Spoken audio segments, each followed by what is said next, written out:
झुकना मत। पता है कि बुरा वक्त चल रहा है, परिस्थितियां खिलाफ हैं, लोग खिलाफ हैं, मुश्किल हालात हैं, लेकिन तू झुकना मत। चाहे पूरी दुनिया नीचा दिखाने लग जाए, टांगे खींचने लग जाए, लेकिन तू झुकना मत। जिगरा इतना फौलादी बना कि चट्टान भी हिला ना सके, बन इतना मजबूत कि तूफान भी कुछ बिगाड़ ना सके। आती तो मुश्किलें सभी की जिंदगी में है, लेकिन जिगर वाला वही है जिसे कोई झुका ना सके। मुझे पता है परिस्थितियां हमेशा काबू में नहीं रहती, और खासकर उन लोगों की जिंदगी में जो बड़ी शिद्दत से, बड़ी लगन से अपना काम करते हैं। जिंदगी में मुश्किलें उन्हीं के लिए खड़ी होती हैं जो दुनिया से हटकर होता है, कुछ बड़ा धमाका करने वाला होता है। इसके एग्जाम्पल्स की अगर बात करने लग जाऊं तो शायद शाम निकल जाए। आज देश की लड़कियां लड़कों से बेहतर कर रही हैं। सानिया नेहवाल और पीटी उषा जैसे ढेरों उदाहरण मौजूद हैं। एक वक्त था जब पढ़ाई के क्षेत्रों में लड़कियों की सख्त मनाही थी। समाज लड़कियों को बस चूल्हे पर देखना चाहता था, लेकिन एक ऐसा इंसान था जिसने अकेले पूरी दुनिया के इस फैसले का विरोध किया। उन्होंने पहले खुद की पत्नी को पढ़ाया और फिर उनकी पत्नी ने लड़कियों को पढ़ाने की ठानी। साथ ही दुनिया के फैसले को चुनौती देने का निश्चय किया। वो महान आत्माएं जिन्होंने ये कदम उठाया था, उनका नाम था ज्योतिराव फूले और सावित्रीबाई फूले। कहते हैं कि सावित्रीबाई फूले ने खुद का स्कूल खोला जो सिर्फ लड़कियों के लिए होता था, और जब वो सुबह उस विद्यालय में पढ़ाने जाती थी तो लोग उन पर कीचड़ और पत्थर फेंकते थे।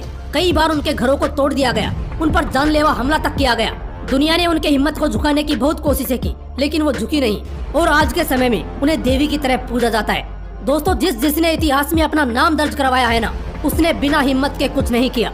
समाज वाले और जलने वाले अपनी औकात दिखाई देते हैं, ऐसे उदाहरणों की कमी नहीं मिलेगी। जरा सोचो, कभी किसी छोटे बच्चे को स्कूल में पानी पीने तक का हक नहीं था और उसके बॉडी में कोई टच तक होना बर्दाश्त नहीं करता था। उसी बच्चे ने एक दिन भारत का संविधान लिख दिया, जिसे मराठी कल्चर में भगवान की उपाधि दी गई है। नाम तो आपने सुना ही होगा, डॉक्टर बाबा साहेब भीमराव अम्बेडकर जी।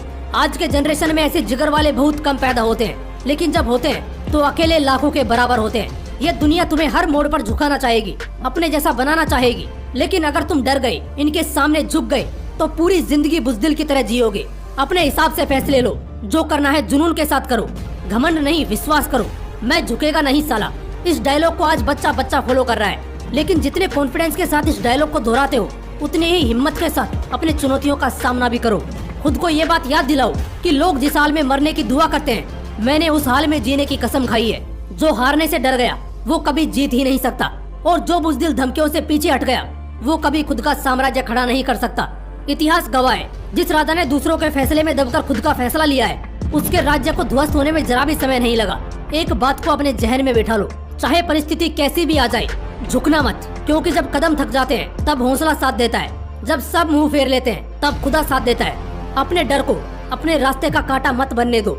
हिम्मत बताई नहीं, दिखाई जाती है। डरपोक इंसान के लिए तो जिंदगी हमेशा मुश्किल ही रहती है, क्योंकि उसे दुनिया के सामने झुक के और डर के रहना पड़ता है। वहीं एक फौलादी सीने वाला शख्स दुनिया को अपने कदमों में झुकाता है। छत्रपति शिवाजी महाराज के बारे में पढ़ोगे तो पता चलेगा कि उनके बेटे संभाजी महाराज 10 वर्ष की उम्र में शेर तक से लड़ जाते थे। वो 14 वर्ष की उम्र में अपने राज्य के सेनापति थे, जिससे बड़े बड़े शासक भी खौफ खाते थे।